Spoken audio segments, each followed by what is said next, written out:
In un periodo di siccità il tempismo potrebbe non apparire impeccabile, ma progetti da qualche decina di milioni di euro, come quelli per la valorizzazione del turismo fluviale lungo la litoranea veneta, nascono e si sviluppano sulla lunga distanza.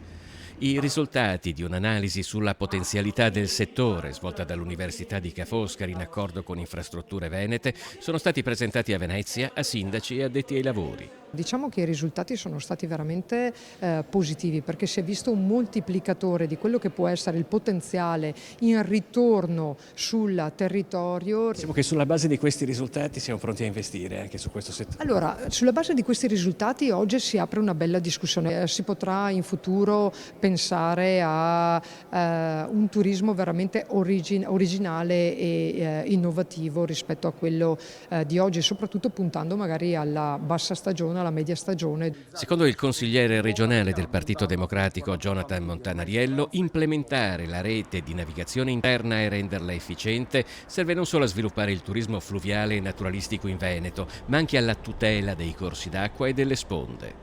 Quello che bisogna approfondire con tutti i sindaci, in particolare quelli dei comuni turistici, è la fattibilità e l'operatività, la gestione dei flussi e quindi far funzionare delle economie, dei servizi, della ristorazione, dell'agricoltura, della pesca, e quindi abbiamo tanto lavoro da fare e noi ci siamo.